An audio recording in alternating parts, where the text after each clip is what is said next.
জলের সমস্যা, এলাকাবাসীদের বিক্ষোভ, পথ অবরোধ। ময়নাগুড়ি ব্লকের ময়নাগুড়ি খাগড়াবাড়ি ১ নম্বর গ্রাম পঞ্চায়েতের দক্ষিণ খাগড়াবাড়ি এলাকার লাঠিমের বাড়ির বিস্তীর্ণ এলাকায় প্রায় ২ বছর থেকে জল নেই। পিএইচির পাইপ বসলেও জল নেই বলে অভিযোগ গ্রামবাসীদের। তারা বলেন বর্তমানে গরম পড়ে গেছে, কুয়ার জল এবং বাড়িতে নলকূপের জল শুকিয়ে গেছে।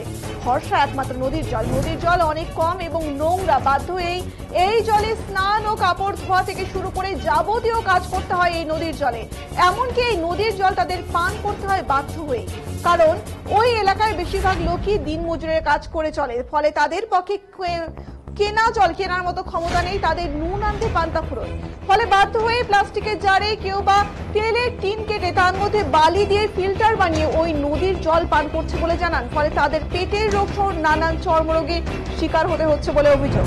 তাই এদিন অর্থাৎ বুধবার ময়নাগুড়ি ১ নং খাগড়াবাড়ি গ্রাম পঞ্চায়েতের নেতাজি পাড়া থেকে জল পেয়ে যাওয়ার রাস্তায় এলাকার বাসিন্দারা বালতি এবং কলসি নিয়ে অবরোধ করে বিক্ষোভ দেখায় ওই রাস্তায়।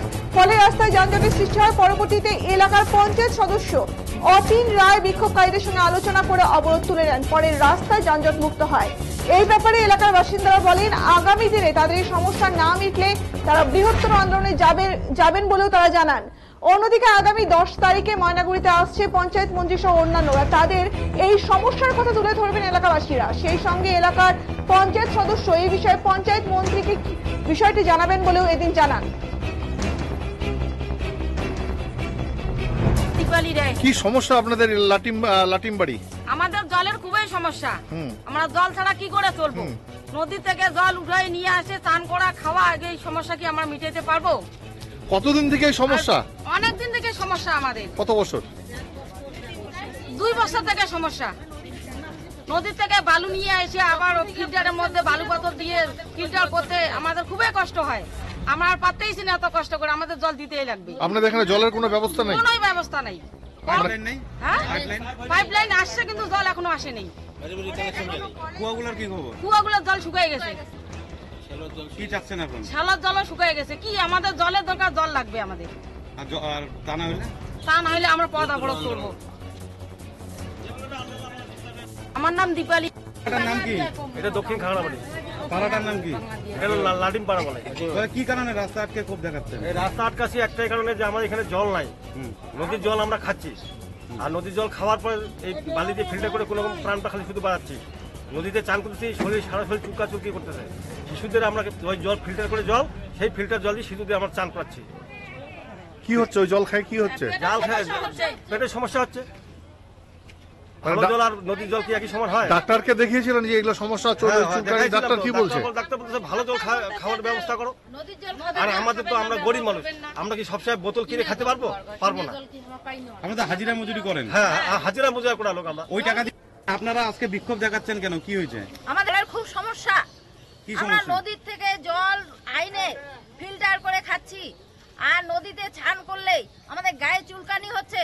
আর কতদিন এইভাবে আমরা চলতে পারবো আপনারা বলুন? এলাকায় কুয়া নাই? না, আমাদের কুয়ায় তো ধুলা উঠছে। কুয়ায় জল থাকে না, জল শুকায় যাচ্ছে। আপনারা যে নদীর জল নিয়ে আসতেছেন, ফিল্টার করে খাচ্ছেন, কিভাবে ফিল্টার করতেছেন নদীর জল? বালু দিয়ে অনেক কষ্ট।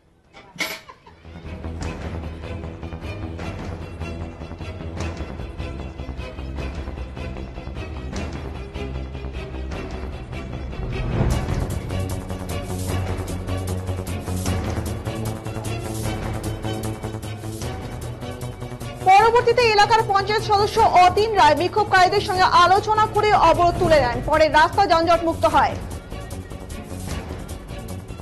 বললাম আপনি তো এখানকার পঞ্চায়েত সদস্য। কত নম্বর বুথে? ১৬-১৪২। বললাম আজকে তো রাস্তা অবরোধ করছিল, কি কারণে?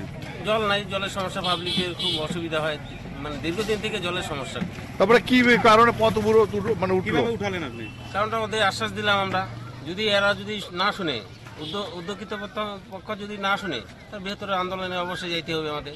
এর আগে কি এই জনস্বাস্থ্য কারিগরি বলছিলাম। দপ্তরকে বলছিলাম, অনেকেই শুনি না। কাদের বলছিলেন? কোনো হেলথ সভাপতি আমাদের হচ্ছে, আবার সিসি ম্যাডাম যে আছে আমাদের জলের কোনো শুনলো না। মানে পিএইচি কে জানাইছিলেন? বিএসসিকে অবশ্যই জানিয়েছে, কিচ্ছু শুনতেছেন না।